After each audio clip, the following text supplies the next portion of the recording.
It's Sarah Peterson here. Thanks for joining me for another episode of MLM Marketing Explosion.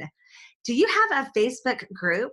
Does it get the engagement that you want it to? Or do you feel like you're spending tons and tons of time trying to come up with engaging topics and nobody's paying any attention?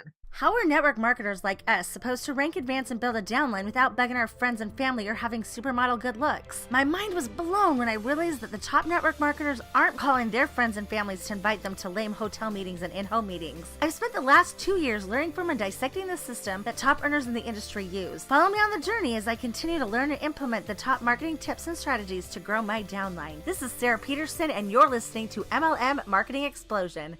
When I started out, I was told to go build a Facebook group. And so I did. And the very first group that I ever set out to build, I had no idea how to build a group. And it started out with just a couple team members. And at the high point, it was like 23 members. And I want to say, I didn't look it up right before we started, but I want to say it took me about 6 months to get to a big whopping 23 people.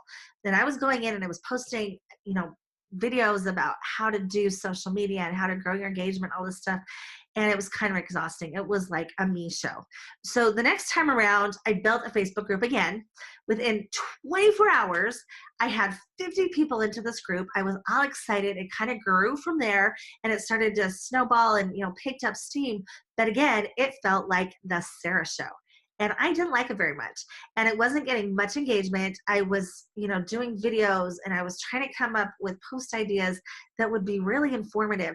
And I was running myself ragged because I thought, this is silly. Nobody cares. Nobody's engaging. I didn't like it at all.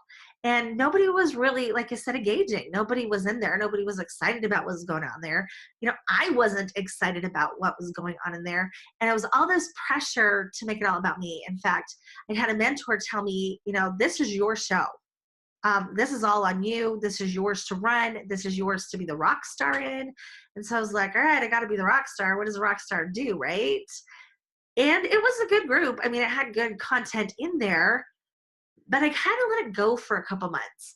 And I was like, because I got tired of doing it. I got burned out. I didn't want to be part of that group anymore because that pressure was so great. And, coming up with stuff to say in there was so great. And like I said, half the posts I did, I felt like were crickets. Well, flash forward, I let that group go for about 4 months. Like seriously, I popped in like every once in a blue moon. And a couple months ago, I decided that I was going to revive that group. Speaking of which, if you are not a part of it, go to Facebook. The group is called Crush It. You can actually link to it from my personal page, which is Sarah Howell Peterson. So go on in there, join the group. It's an awesome group. But as I was trying to revive it, I was like, I don't even know if I can revive it. And I was actually going to scrap that group and I was just going to start over because I was frustrated. If you're part of that group, I apologize. And I realized that the reason I didn't like that group was that I was so focused on, first of all, making it the me show, right?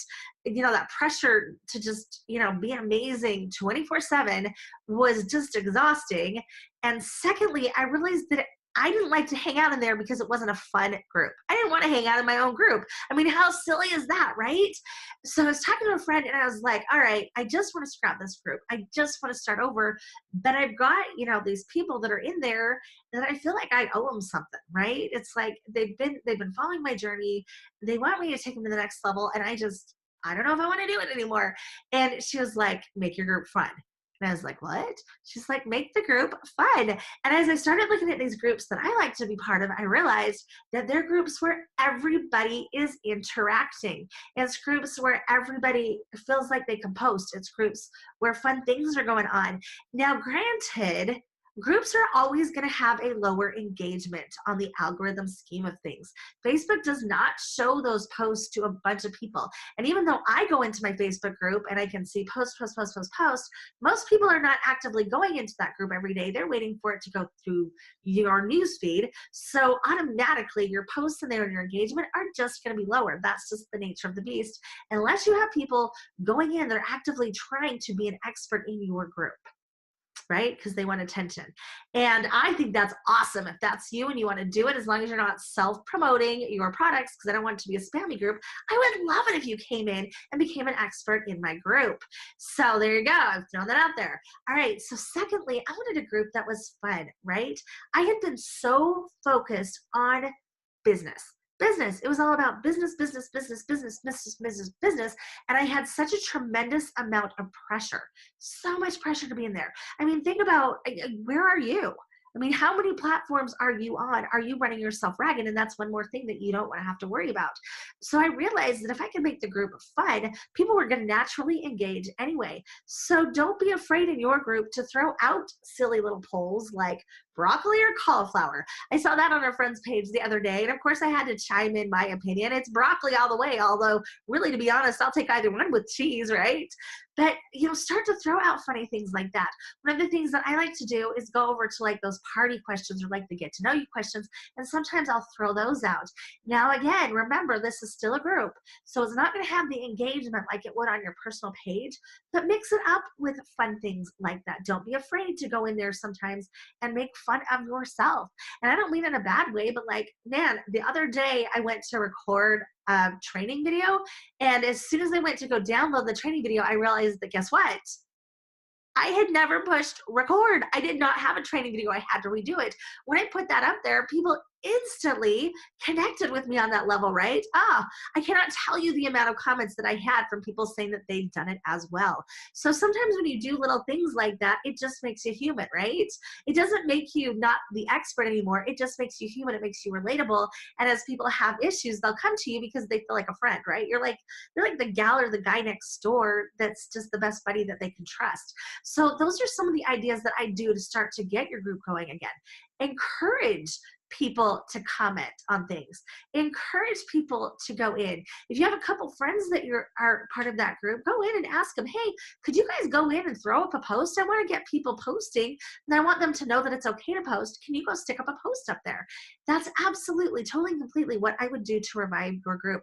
Now, I'm super happy to say, remember how I said that I decided not to abandon that group? Because I really did have people in there, and I do have people in there that I really care about, that I love, and I really didn't want to have to start over another group.